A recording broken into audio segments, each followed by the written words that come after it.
নমস্কার বন্ধুরা, নতুন রেসিপিতে আপনাদের স্বাগত। আজকে আমি আবার একটা অন্যরকম রেসিপি নিয়ে এসেছি।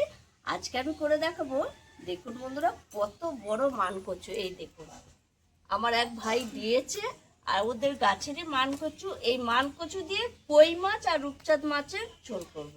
মানে একটু মাখা মাখা করে তরকারিটা করব। কিভাবে এই রেসিপিটা করব প্রথম থেকে শেষ পর্যন্ত ভিডিওটা দেখবেন, স্কিপ করবেন না। আর ভিডিও ভালো লাগলে লাইক, শেয়ার, সাবস্ক্রাইব করতে একদমই ভুলবেন না। মানকচু দিয়ে কই মাছ আর রূপচাঁদ মাছের ঝোলের জন্য নিয়ে নিয়েছি মানকচু, কই মাছ, রূপচাঁদ মাছ কেটে ধুয়ে নিয়েছি। আর মানকচুটা কাটবো। আর টমেটো কুচি, লবণ, কাঁচা লঙ্কা, তেজপাতা, আদা বাটা, সর্ষের তেল, হলুদ গুঁড়ো, জিরের গুঁড়ো, লঙ্কার গুঁড়ো, কালো জিরে। আজকে আমি মানকচুটা আম পাতা দিয়ে সেদ্ধ করব। আম পাতা দিয়ে মানকচু সেদ্ধ করলে তাহলে যদিও ফুটফুটে ভাবটা কেটে যায়। এতটা মানকচু লাগবে না। আমি এই মুখের কাজটা দিয়ে রান্না করব। অনেকটা কচু, এই দেখুন বন্ধুরা, সাদা ধপধপ করছে। আর এই কচুটা বেশ তরকারি ভালো লাগে। এই কচুটা অন্যদিন বাটার রেসিপি দেখাবো। এইবার আমি কেটে নেব। এরকম পিস করে কচুগুলো কেটে নেব। দেখুন বন্ধুরা, আমি কচু কেটে আলু একসঙ্গে দিয়েছি, বেশি আলু দিইনি, ওই 3-4টে দিয়েছি ছোট দিকে। আর এদিকে আমি উনুন ধরিয়ে কড়াই বসিয়ে দিয়েছি। কড়াই এই যে আম পাতা দিয়ে দিয়েছি। এবার আমি কচু আলু সেদ্ধ করতে দিয়ে দেবো। বেশি সেদ্ধ করতে হবে না, এই 5 মিনিট মতো একটু ফুটে উঠলেই হয়ে যাবে। এই মান কচু তো বেশি সেদ্ধ দরকার নেই। আর এই কচু সেদ্ধ হতে তো আমি মাছটা একটু নুন হলুদ মাখিয়ে রাখবো। এবার কচুটার মধ্যে আমি একটু লবণ দিয়ে দেবো, তাহলে তাড়াতাড়ি সেদ্ধ হয়ে যাবে। আর আম পাতা দিয়ে সেদ্ধ করছি, ফুটফুটে ভাবটাও থাকবে না। আর এখানে আমি দিয়ে দেবো একটু লবণ, নুন হলুদ মাখিয়ে রাখবো মাছটা ততক্ষণে।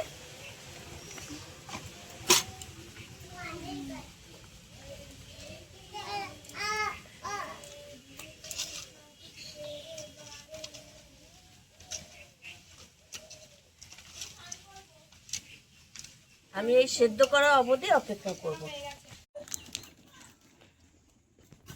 দেখুন বন্ধুরা, 5 মিনিট হয়ে গেছে। আমি এরকম সেদ্ধ দিয়েছি।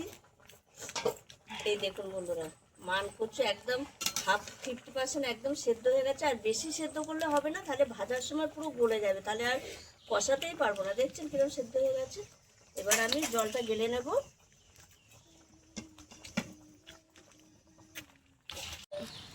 এবার আমি কড়াইয়ে সর্ষের তেল দিয়েছি, আর কড়াইয়ের মধ্যে একটু লবণ দিয়ে দেবো, তাহলে মাছটা ভাজতে নিচে তলায় লেগে ধরবে না। এবার আমি কই মাছ, রূপচাঁদ মাছ একসঙ্গে ভেজে নেব।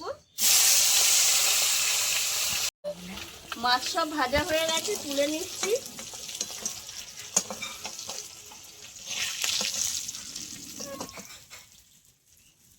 এইবার আমি ওই তেলেই ফোড়নে দিয়ে দেবো তেজপাতা আর কালো জিরে।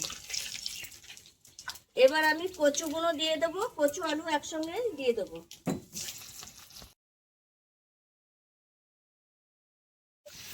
কচুটা হালকা করে 2 মিনিট ভেজে নিয়েছি, বেশি ভাজা যাচ্ছে না, একদম গলে যাচ্ছে, ওই জন্য হালকা করে ভেজে নিয়েছি। আর কচু খুব ভাজার দরকার নেই। এবার আমি দিয়ে দেবো আদা বাটা। এই যে মাঝখানটা একটু ফাঁকা করে দিয়ে দিচ্ছি। আর দিয়ে দেবো জিরের গুঁড়ো।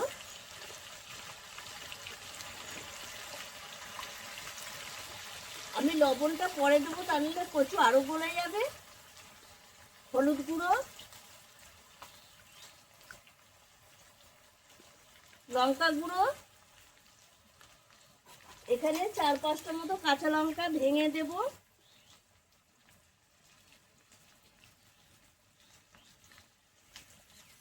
দিয়ে দেবো টমেটো কুচি।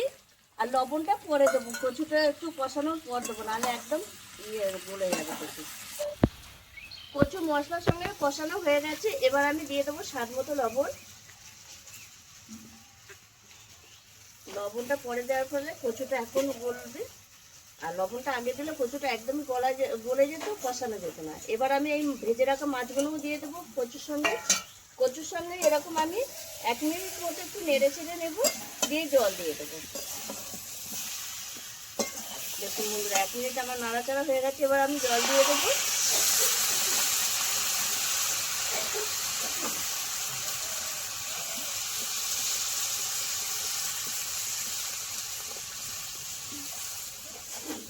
দিয়ে ঢাকা দিয়ে দেবো। 5 মিনিট এরকম হলেই কচুটা হয়ে যাবে। দেখুন বন্ধুরা, হয়ে গেছে 5 মিনিট আমি এরকম ঢাকা দিয়ে রেখেছিলাম। আর দেখুন কচু আলু একদম সেদ্ধ হয়ে গেছে আর ঠিকঠাক ঝোলটাও হয়ে গেছে। এবার আমি নামাবার আগে একটু ঘি দিয়ে দেবো।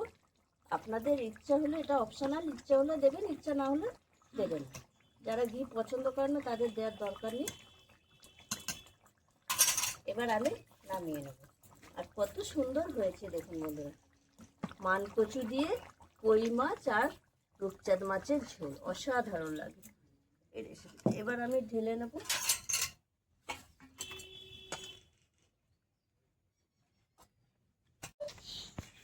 কত সুন্দর হয়েছে দেখলেন, কচু দিয়ে কই মাছ আর রূপচাঁদ মাছের ঝোল, মানে মানকচু দিয়ে। মানকচু কিন্তু গাটি কচুর মতো একটু ল্যাললানে হয় না, বেশ একটা খসখসে ভাব থাকে, আলুর মতো লাগে খেতে, অসাধারণ লাগে। যারা গাটি কচু খেতে পছন্দ করে না তারা কিন্তু এই মানকচুটা খাবে।